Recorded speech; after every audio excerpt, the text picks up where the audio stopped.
हम लोग बिल्कुल करेक्ट ट्रैक पे हैं कि सीजन 1 से in terms of writing season 2 में हम बहुत आगे हैं।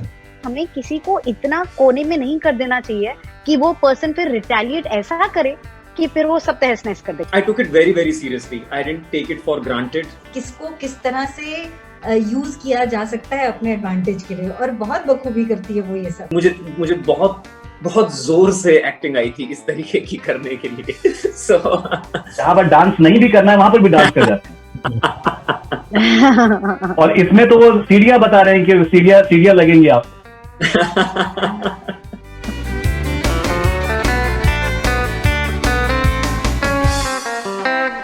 गाइस, बहुत बहुत स्वागत आप लोगों का बॉलीवुड हंगामा पे। Thank you for you and congratulations आप लोगों को। प्रोमो जो है सीजन 2 का बहुत ही कमाल का लग रहा है।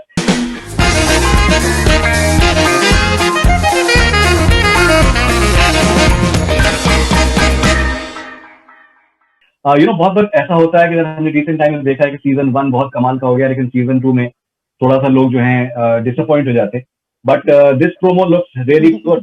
पंकज भाई, अगर आपसे स्टार्ट करें, बिकॉज आप सेक्रेड गेम्स एक्सपीरियंस कर चुके हैं सीजन 2 का, एंड नाउ मिर्जापुर सीजन 2 का जो प्रोमो है वो धमाकेदार के तरीके से आ रहा है। कितना चैलेंजिंग होता है एक सफल सीरीज के बाद उसकी जब सीक्वल आता है तो उसको लिव अप टू कर पाना। कठिन तो होता ही है, क्योंकि लोगों ने इतना ज्यादा पसंद किया, इतना ज्यादा प्यार दिया, तो यार अब वैसा होगा या ना होगा, ये राइटर के लिए तो जरूर ये टास्क रहा होगा, या उनके दिमाग में होगी पुनीत और विनीत के लिए।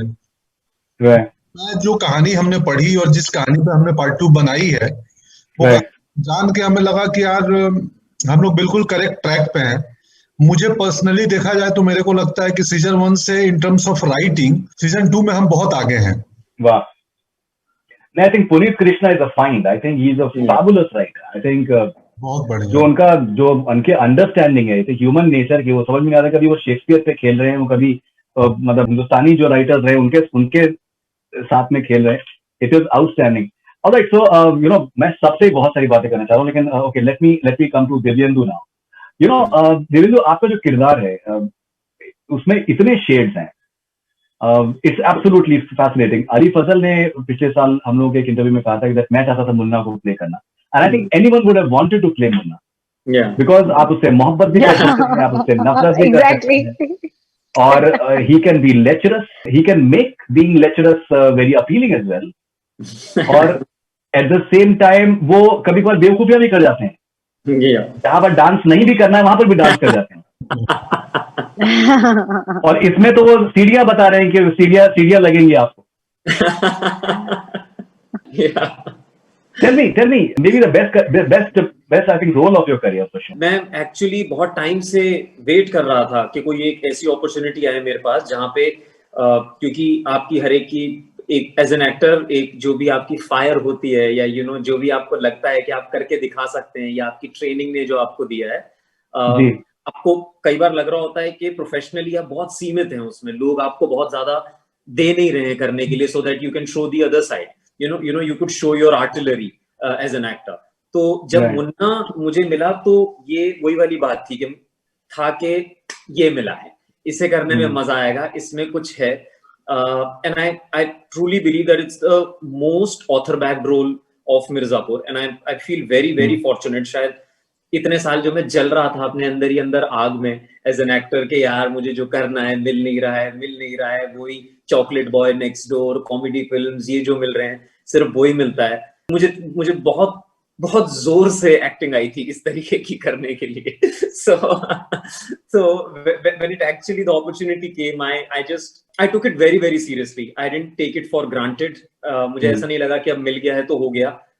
मैं मुन्ना के कैरेक्टर को बिल्कुल भी टेकन फॉर ग्रांटेड नहीं लिया है, उसको बहुत मेहनत करी है उसमें। यस, जितना कर सकता था सब डाला है। No, absolutely I think, और जो गोलू और आपके जो बीच में जो कश्मकश है, एंड मतलब the way he loves Sweetie is genuine. वो मोहब्बत में पाकीज़गी थी, और जहां पाकीज़गी वो लेकर आए बेचारा वहीं पर वो फ्लॉप हो जाता है। And Farid, which is beautiful. मैं यही दिखाना चाहता था कि when he loves a girl, he loves her like a boy next door. तो जो स्वीटी के साथ के जो सीन है, जो गोलू स्वीटी दोनों है वहां पे, वो जो सीन है उसमें मैं बिल्कुल नहीं चाहता था कि कुछ एक्स्ट्रा मुन्ना टाइप करूं या कुछ बिना बात का कुछ ऐसी चीज करूं which is out of the box masculine और anything. I wanted that nervous energy. जब ये स्वीटी से बात करता है तो बहुत नर्वस हो जाता है। Yeah. और ये इसकी भी वही ख्वाहिश है कि यार फिल्म देखने चल लो, चॉकलेट वाले पॉपकॉर्न है ये, मतलब इज अ, तो definitely yes, that I wanted to bring that out.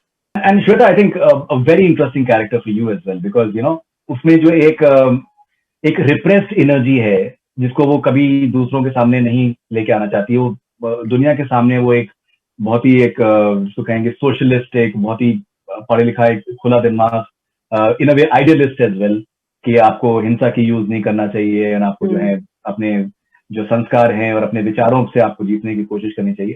Comes across as a sorted person, जो आपकी आईएएस की ट्रेनिंग है वो कहीं ना कहीं उसके अंदर नजर आती है। Very interesting character for you as well, and I think मेरे ख्याल से आई थिंक सीजन 2 में आपके लिए बहुत मीट है, you have a lot of meat I think. तो वही मैंने सीजन 1 हाँ किया था सीजन 2 के लिए, तब मुझे ऑब्वियसली स्क्रिप्ट रेडी नहीं थी, लेकिन ये सोचा था कि अगर ऐसा कोई किरदार है और जिस तरह से हमारा लास्ट एपिसोड एंड हो रहा था, तो मुझे ये पूरा विश्वास था कि अगर राइटर ऐसे हैं और मेकर्स ऐसे हैं तो गोलू विल डू समथिंग, कि कुछ तो ऐसा अलग मैं करूंगी। मुझे हमेशा से एक माफिया क्वीन, इनफैक्ट जो बुक है माफिया क्वींस ऑफ मुंबई, तो मैंने वो पढ़ी थी, तो मुझे तब से था कि मुझे एक माफिया क्वीन प्ले करनी है। वो इसलिए क्योंकि बहुत लेयर्स होती हैं, एंड इनफैक्ट प्रीवियस कॉन्वर्सेशन में जैसे रसिका ने मेंशन किया था कि जो विमेन कैरेक्टर्स होते हैं ना, वो बहुत मतलब ग्रे तो हमें वैसे भी नहीं पसंद है, लेकिन उनके बहुत ये होते हैं कि अगर तुम ये चाहती हो तुम बुरी औरत हो, अगर वो चाहती हो तुम ठीक औरत हो। मतलब ये क्या है, ये that's why I love OTT, क्योंकि यहाँ पे कोई शैम्पू से और डिटर्जेंट कपड़ों में धुल वुल के नहीं आ रहा है। यहाँ पे बहुत सारी you can relate to the characters. तो जैसे गोलू का भी है, जैसे आपने कहा कि उसको वायलेंस में वो नहीं बिलीव करती है, लेकिन फिर अगर आपकी लाइफ में ऐसा कुछ हो जाता है जहाँ के आपके जो आप जिनसे सबसे ज्यादा प्यार करते हैं वो लोग आपसे छीन लिए गए हैं, तो आप नॉर्मल नहीं रह सकते। और फिर क्या होता है कि वो सही गलत मैटर नहीं करता है, फिर मैटर करता है कि आप उस चीज के बारे में क्या करोगे। तो इवन दो गोलू में कभी वो सब मुझे नहीं चाहिए था, in fact as a person also मैं बहुत ही शांत पर्सन हूँ, मुझे प्यार बहुत ज्यादा पसंद है। लेकिन वही है कुछ सिचुएशंस, तो मैं आई होप ऑडियंस भी ये समझे कि हमें किसी को इतना कोने में नहीं कर देना चाहिए कि वो पर्सन फिर रिटेलिएट ऐसा करे कि फिर वो सब तहस नहस कर देगा, इंक्लूडिंग मुन्ना, इंक्लूडिंग बीना।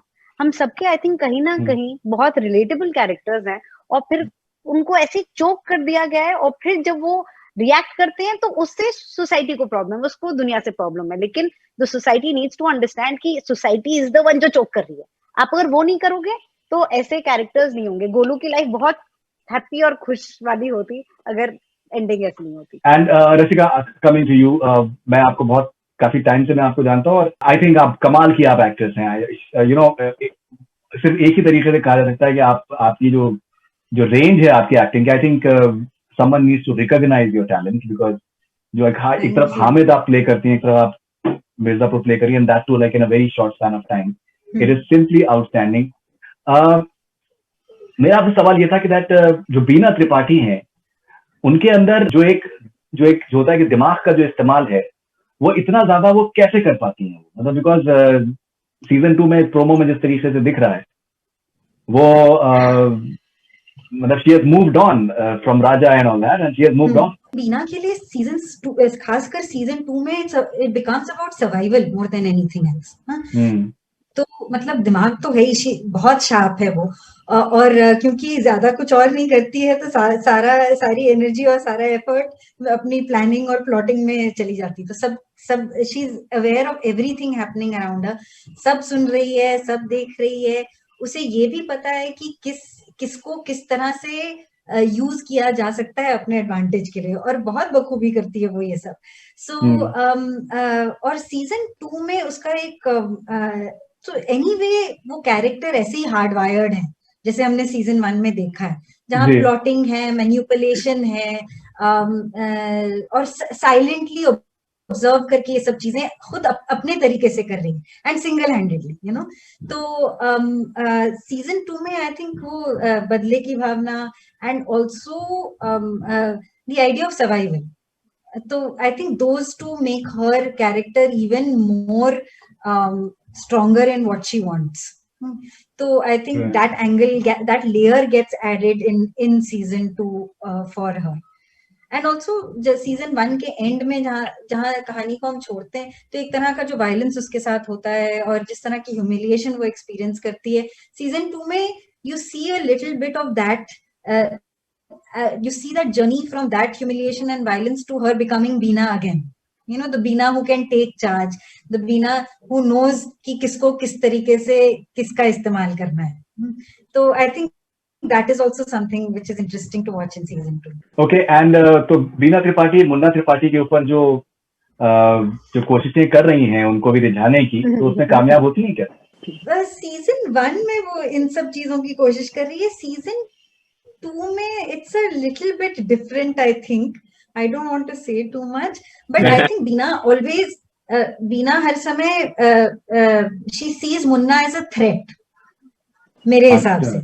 तो उसके लिए Munna is always a threat, कि वो चाहती है कि किस तरीके से वो इस रिलेशनशिप को, इस फादर और सन रिलेशनशिप में कहाँ जैसे भी वो ला सके, कुछ ना कुछ बाधाएं ले आती है कहीं से भी. शेक्सपियर, that's very like विच वाला एलिमेंट जो है एकदम बिल्कुल वो वाला, किस तरीके से कान में डालने वाली बात. ओके, एंड वो उन एक्ट्रेस का नाम क्या है जो मेड है जिनको आप इनके पास भेजती हैं आराम कराने की? प्रशंसा. That is done as well. I think it's something that's really very interesting.